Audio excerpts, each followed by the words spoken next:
Hello everybody and welcome back to the Fortress of Solitude. Today we're checking out Action Comics issue 1060 by Philip Kennedy Johnson, Nicole Maines, Steve Orlando and Joe Casey. Johnson begins the end of his massive run on Action Comics, partnering Superman with John Constantine as the Man of Steel tries to find his way back to Earth Al Ghul and to rescue Othal, who has been taken by Nora Stone, the in-disguise leader of the Empire of Shadows from that world. Johnson really keeps the ball rolling across this issue, not slowing things down at all as he heads into his final issue later this month with the Action Comics Annual. Like I said in my review for the previous issue, bringing the Empire of Shadows back is such a left-hand swerve in the story, especially this late in the game. Really just because that their first appearance was so long ago and that literally everyone had forgotten about them. However, I do appreciate that this issue is used to connect up their role in the ongoing Warworld plot and make it feel a little bit more cohesive than I originally thought it was going to be, even if the glue they're using is still a little bit thin. Nora, or Janelle Al Ghul as she is actually known as, reveals more about Othal's story too, tying it together with the fable Kara had told the kids a couple of issues ago about the Star Child and the Red Sun, and how in other worlds in the multiverse, Othal becomes the Star Child thanks to gaining the power of Ulgron, which on Earth Zero her brother has instead. Makes me wonder if Janelle isn't privy to that specific bit of information yet, and she believes, like on other Earths, Othal has that power, and maybe that might actually be her downfall since she's putting all her eggs in Othal's basket, so to speak, and when she doesn't have that power, obviously she's going to turn on the girl. So I'm intrigued to see how they're going to handle that situation when it inevitably comes down in the next issue. Superman and John's investigation leads them to Nora's hideout in Metropolis and to the myriad of magical trinkets she has in her possession. Johnson's use of Constantine as this kind of walking warning was great and conveyed his terror regarding the magical items really well. You know, when John Constantine gets serious, you have got to listen to him, and we discover that Nora is using Hell as kind of her own personal Uber service, using it to jump between her Earth and Earth Zero, now that the portals that she had made were shut down by Superman and the Authority when they visited way back when in that Authority special. Thanks to Superman being lured into a trap set by Nora in one of these magical items, he is sent to this Earth,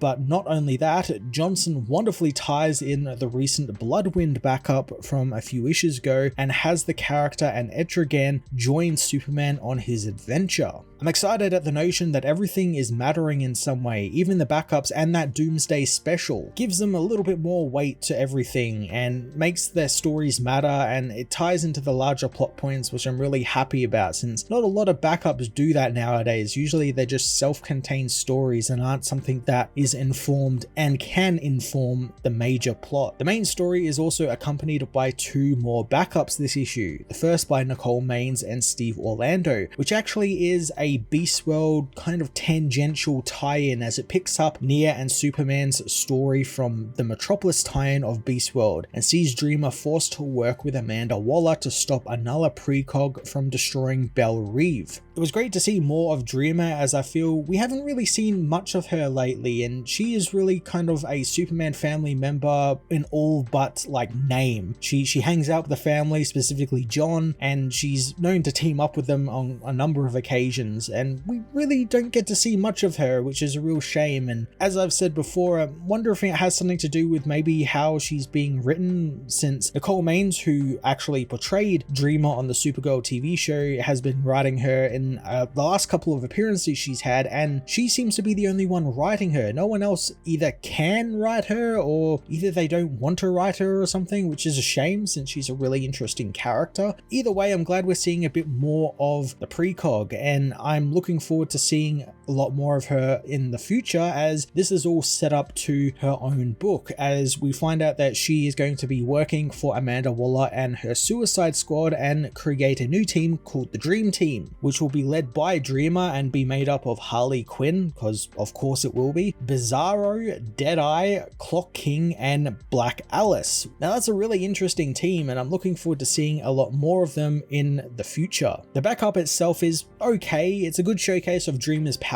and how she uses it, but it really didn't develop her character more than what we already know, just reiterating plot points we've known about her for a while now, and that she'll do anything to save her people, even breaking her own morals to help Amanda Waller, which is a very interesting thing, but doesn't really get explored a lot in the backup. And it makes sense, the backup is only 10 pages long. You only have so long you can stay with these characters, so hopefully that Suicide Squad book will explore her character a little bit more now that she's had to compromise her morals. The second backup is a prelude to the upcoming General Zod book from Joe Casey, and it catches up on what Zod has been up to on New Kandor, since it's been a real long time since we last saw him, and Zod is up to some usual shady shit, setting the planet up as a sort of isolationist state, and he's conducting eugenic experiments with his wife Ursa to try and create an army for them, and it's implied that he's doing so because something might be coming for him, or he's just getting ready for some inevitable big battle that is on the horizon. The backup actually focuses on Zod's son, Lor-Zod, who begins to lose faith in his father's rather violent vision, and a vision that he can't really see since it seems so unlike the father he knew while he was growing up, since Zod has always been a strategist and someone who can see the future and see what's coming. However, Lor sees what he's doing as something that's rather brash and very unlike him, so I'm intrigued by the dynamic that Joe is creating here with these characters, and it's a nice dichotomy to the Superman family, who are all working really well together in Action Comics and in the Superman book, and they have everything in a nice cohesive package, but here the edges are starting to fray on Zod's family, and I'm intrigued by that. That's a really unique dynamic to have for this character, since usually when we get Zod, it's usually just him, it's never his extended family, so I'm looking forward to that. Joe also builds a nice mystery into it as well, as Zod is constructing something on New Kandor that shocks even his son, and there's even implications in the dialogue that Lor will undergo some sort of trial or tribulation event that his parents are very well aware of, but he is not. I was already picking up the book, but this makes me even more interested, as there appears to be an endgame that this book is building towards, and if that means that Zod and his family return as big villains for the Superman family,